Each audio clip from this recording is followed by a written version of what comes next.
Hey everyone, so in today's video I'm going to be talking to you guys about filtration for tanks and the different types of filters that there are available and what some pros are and what some cons are and what I personally think about each type of filter.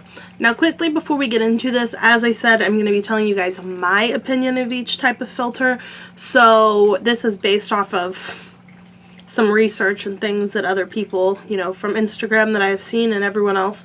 So please just remember this is my opinion. Your opinion may differ. If your opinion does differ, you can let me know what your opinion is in the comments about each type of filter, but just so we know, this is my own opinion. So the first type of filter that we're going to start off with is a sponge filter. They are little sponges that are in a square, or some of them are circled, that are powered by an air pump or an air stone to provide biological filtration.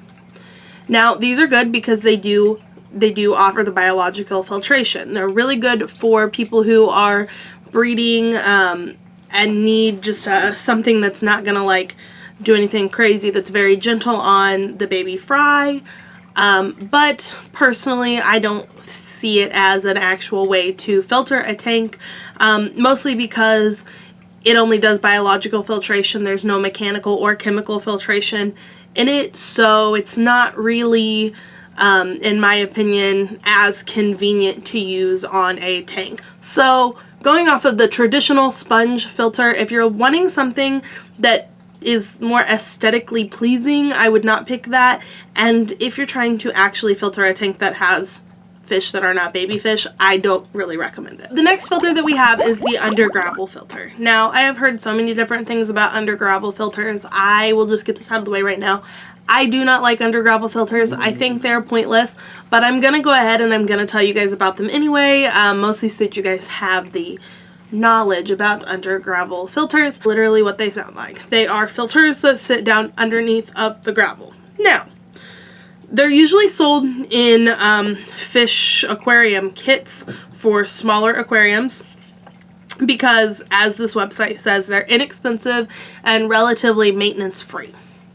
So what you do is you place the filter underneath of the gravel or your substrate, and then an air pump pushes your water through the gravel, which pulls all of the particles into the under gravel filter.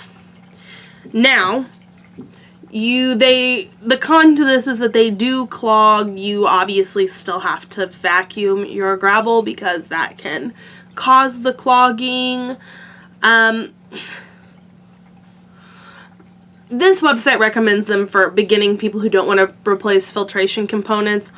Honestly, they don't have chemical filtration. Obviously, they do have mechanical filtration as well as biological, but I just personally, I don't like them. I wouldn't recommend them for anyone. I would say just move on up to the other types of filters if you're going to be putting a filter into a tank. Basically, I'm going to talk to you guys about hang-on back filters.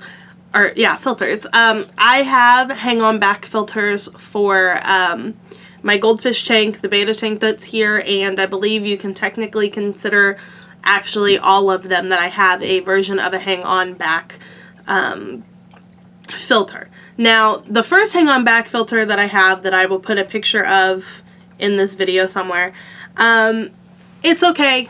It's kind of bulky and in your way inside of it, and I don't even know that that's necessarily considered a hang-on back filter, but I'm going to lump them all in one and just talk about them. So basically, I personally really like these. They can get quite expensive. However, most of them are pretty relatively in a medium-sized range. When it comes to these filters, what you want to remember is that not all hang-on back filters are created equally. The hang-on back filters that I have in the 20-gallon long Betta fish tank that I have at home versus the ones that are on the goldfish, the hang-on back filter that has the siphon tube that sticks down that looks like this actually seems to work a little better. However, it does put out a stronger current. So if you're using it for a Betta tank, it can be a little iffy because most Bettas don't like to have current. I use one of those on one of the siphon tube hang-on back filters at school. Finn really doesn't like it. Personally, I like hang-on back filters. this is a very long rant on a hang on back filter, which is how you can tell that I really like them. Because not only do they provide you with mechanical and biological filtration, they also provide you with the chemical filtration because it has the activated carbon within your filter pads. So I'm gonna not go on a really long rant, but basically they are still kind of unsightly on your tank if you are one of those people that really likes them, likes your tank to look natural. I would not necessarily go for a hang on back filter. Moving on, next I'm going to talk about SUMP filters, and I'm going to link you guys to another filtration video by Solid Gold. She talks about SUMP filters. She has one on her tank, so I'm going to send y'all to that. Basically, from what I understand is you have a sectiony thingy in your tank that goes through the back, and you have one that pours the water back in, and it comes out of your tank into another tank that's underneath that you can't see via some pipes and stuff.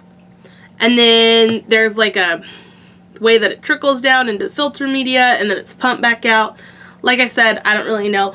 Quite frankly, all I do know is that those are extremely expensive, and if you're into that, great, go for it. If you're not, stay away. I think they're great. They look really nice. They make your tank look a whole lot nicer than what the hang on back ones do. But I'm telling you, I don't really understand them, so I can't recommend them because I don't understand them. Canister filters. Now, these are another filter I can obviously read because these are on this list. I can read the canister filter. This is one I personally have not tried. The only one I've actually tried is the hang on back filter, which I think is probably why I like it so much. But I also like it for the price range. Canister filters can be expensive. Expensive. Very expensive.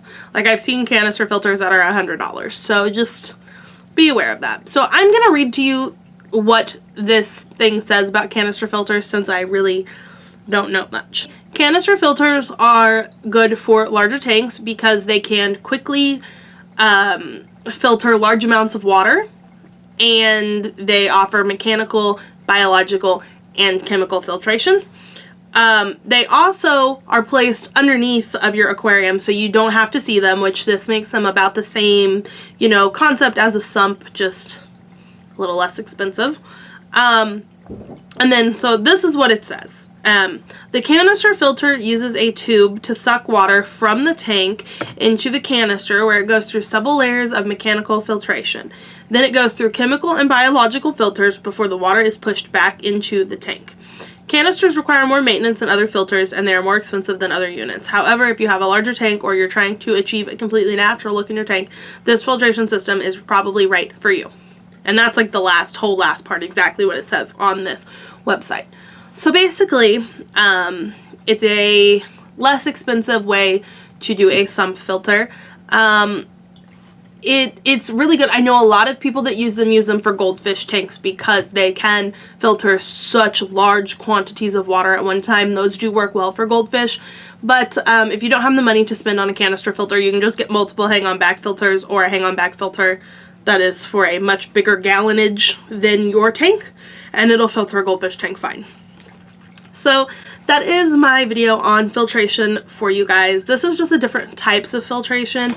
If you guys want a video specifically on betta filtration or goldfish filtration and my thoughts on it, please let me know in the comments.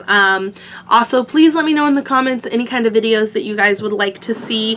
I know what videos I would personally probably like to see, but I don't want to have to make these videos that I like and then you guys not enjoy them.